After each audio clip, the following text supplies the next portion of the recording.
महाराज श्री जी नमस्कार जी। आपका कलमा पटी पुटी नहीं हूँ, और ये बोलना चाहता था कि ब्रजवास के लिए कौन सी उम्र अच्छी लगती है? जब दिमाग ठीक हो जाए तो विवास करने लगे, इसके लिए उम्र की कोई आवश्यकता नहीं।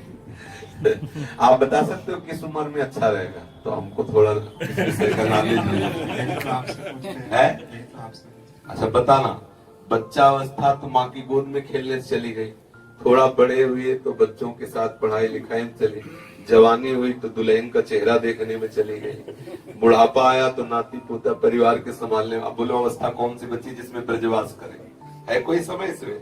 अरे जब भाग पड़ो तब भाग पड़ो, ये माया है, कभी पिंड छोड़ने वाली नहीं है। जिज्ञासा लेके आए थे, तो आपको उत्तर ठीक मिला कि नहीं? ये मतलब कि अपने बेटे के लिए पूछना था।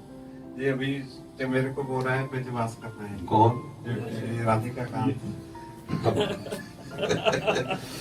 देखो एक ही बेटा है, अब बताओ मैं कैसे मतलब उधर से। तो आप भी तो प्रभु के बेटा हैं, आप कभी सोचते हैं अपने पिता से मिलने की? आप इतना पहले हमारी तरफ फेरो, इधर उधर मत फेरो। आप प्रभु के बच्चे हैं, कभी सोचा कि आप अपने पिता से मिलें? कितनी भूल कर रहे हैं। अगर वो भूल सुधारना चाहता है, अपने परम पावन पिता के समीप रहना चाहता है, उनसे मिलना चाहता है प्रीतम से, तो धन्य भाग आपके और इसकी माँ के हैं जो ऐसा बालक हुआ। इस अवस्था में कोई ब्रजवास की सोचेगा, कोई भजन की सोचेगा, कोई चंदन तिलक लगाए, गंदे आचरणों में पड़े शराबियों, बाप बोलता है तो थप्पड़ मारते हैं। समझ में है? ये तो तुम्हारे न जाने किस जन्म के पुण्य प्रकट है कि ऐसा गाय जैसा बच्चा हुआ है, बिल्कुल सीधा साधा भगवत मार्ग का पति। हम ये नहीं कहते कि बाबा जी बन जाए, पर यदि धाम निष्ठा रखता है तो धाम में आता जाता रहे, और अगर इसका ब्याह में रुचि है तो सदगृहस्थ बनकर भी भक्ति की जा सकती है। हम कभी किसी को ऐसा उपदेश नहीं करते कि वो बाबा जी ही बने।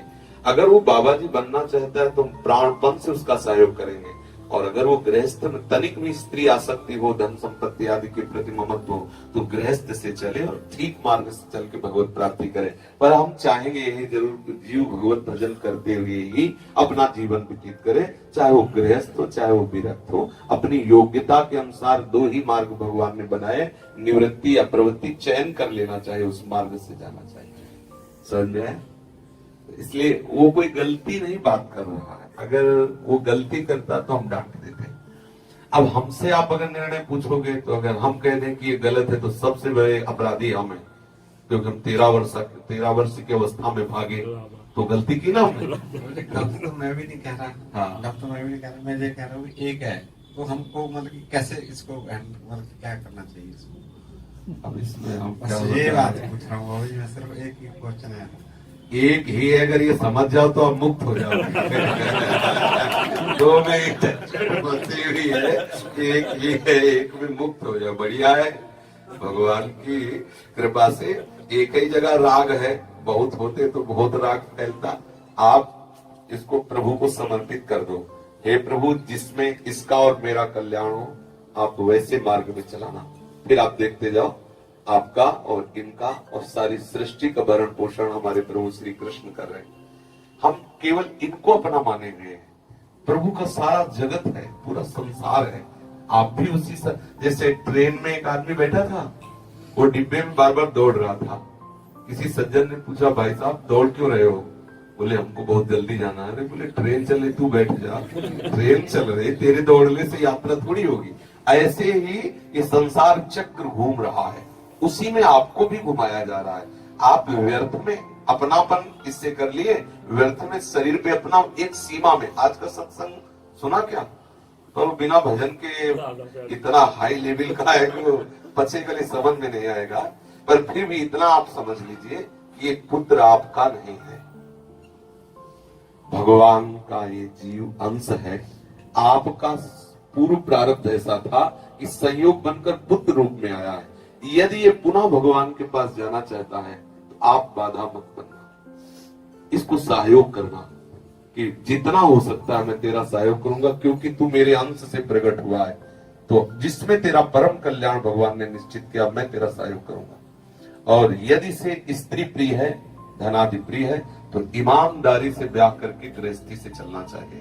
और यदि बिल्कुल संसार में रहती नहीं तो किसी की नहीं मानना चाहिए, वैराग्य लेकर भजन करना चाहिए। हमारे शास्त्र, हमारे गुरुजन ऐसा निर्देश करते हैं। क्या आपके मन में है? हाँ, पहले माइक दे इसको। हाँ बोलो। गृहस्थ में जाना है तो उचित समय वृंदावन आओ, तो क्या माता पिता के अनुशासन में रहकर कोई व्यापार, कोई नौकरी ऐसा करो जिससे माता पिता की सेवा करो। आगामी आने वाले पत्नी स्वरूपा जो जीव है उसको भी भक्ति मार्ग में लगाते आगे हो। उद्दंडता नहीं करनी। अगर गृहस्थ मार्ग में जाना है तो ठीक नियम से चलो, उनसे अनुमति लो माता पिता से।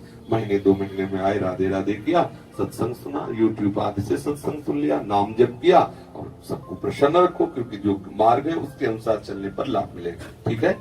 अब उद्दंडता नहीं, इनसे अनुमति लोगों की मैं वृंदावन जा रहा हूं, अगर ये कह रहे नहीं जाना तो आप रुक जाइए, फिर 10 दिन बाद प्रार्थना कीजिए। 2 महीने में अगर एक बार भी आते रहोगे तो बात ठीक रहेगी। ठीक है।